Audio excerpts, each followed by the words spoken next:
My first question tonight is, what is religion? Yeah, so أعوذ بالله من الشيطان اللعين الرجيم بسم الله الرحمن الرحيم اللهم صل على محمد وآل محمد الأئمة والمهديين وسلم تسليما. Religion is a man, and religion is following that man, finding that man and following that man. In the Bible, in the very beginning, it says that God was walking in the Garden of Eden alongside Adam and Eve. And in the Quran it says that Allah subhanahu wa ta'ala blew from His spirit into Adam. After He blew from His spirit into Adam, He commanded the angels to prostrate down to Adam. What we get from this story is that there is this spirit, this part of God, this spirit of God that was blown and it was sent inside creation. That Spirit of God, which was not born, nor does it ever die, and is everlasting, remaining in creation, that is God in creation. That is religion, to find the Spirit of God and to follow it. Mm-hmm. The Spirit of God went inside Adam, and then after Adam passed away and Adam was just a veil, it went into his successor, and then his successor, and his successor, and his successor, and his successor, and is everlasting forever. Mm-hmm. So the Spirit of God has many names and many veils. From His names, from His veils were Adam, Noah, Moses, Jonah, and every single prophet of Allah. All of the prophets of Allah, they make up a part of God in creation. And God in creation is that Spirit which is everlasting from the beginning all the way to the end. The goal of religion is to find that man, that veil behind which the Spirit of God is, and to prostrate, to obey, to give victory to Him. That is religion. Thank you. You mentioned that the objective is to find that man. Yes. How do we do that? Well, Imam Ahmad Hassan salam, he highlighted this law, and I prefaced the law by saying that there are 1,000,001 ways to find God, and He has an infinite amount of doors and ways that are open. Some people, they see the success of that prophet or that messenger or that individual, and they take it as a sign that God is with him.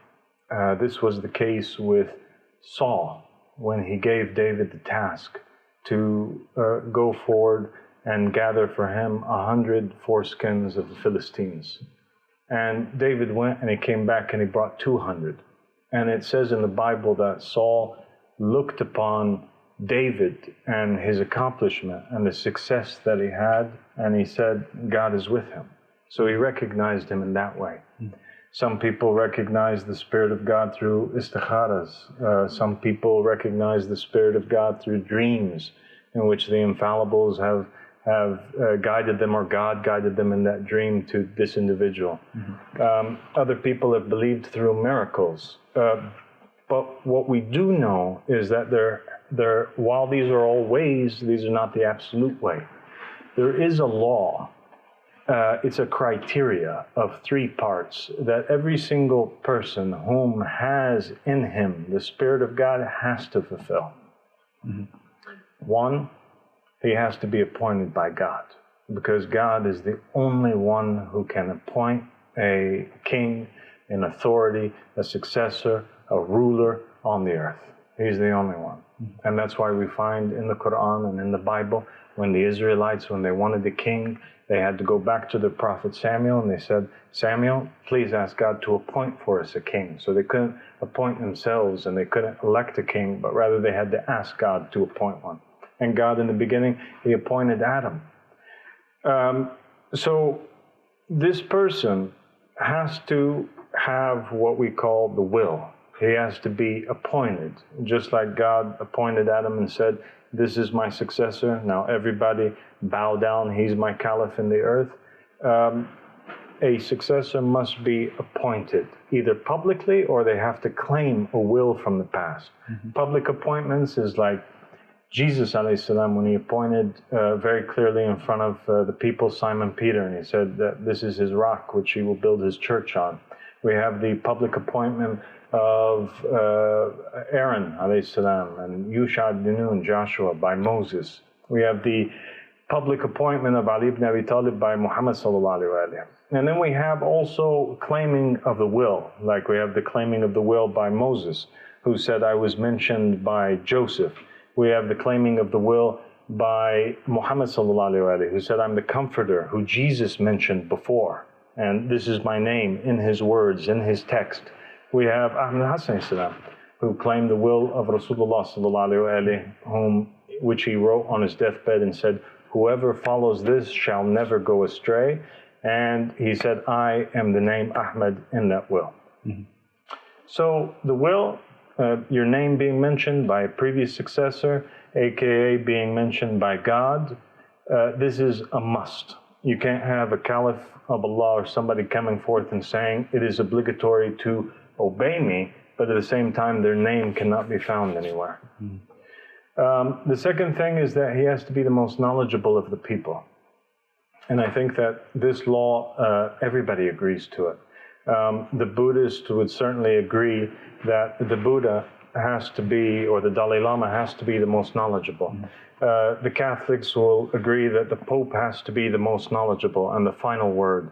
The Shia and the Sunnis, they believe that Imam Mahdi alayhi salam, Rasulullah sallallahu alayhi wa, he has to be the most knowledgeable of the people. There's no word after them. So knowledge, being able to demonstrate knowledge, like it's mentioned in the Quran that Adam, when he was appointed by God, God taught Adam the names of all things. So being able to know and to be asked any question and to have the answer to it, to be the most knowledgeable, this is one of those criteria. The third criteria is that they have to have the banner of supremacy is to Allah. Now what that means is that we can't have a proof of God that comes to the people and he says, okay, I'm going to build a democratic state or a socialist state or a communist state or any sort of state that is ruling by anything else other than what God brought down, right? So the unique thing about Ahmad al-Hassan salam, and it's one of the reasons, it's one of the very clear reasons why anybody should follow him, is that there is nobody in this day and age on the face of the earth besides him and us, and we are on the same under the same banner, and I'm his successor, that is calling people to this concept of the supremacy of God, saying that nobody can appoint a leader or a president or a prime minister except for God. And that's how you know the proof of God.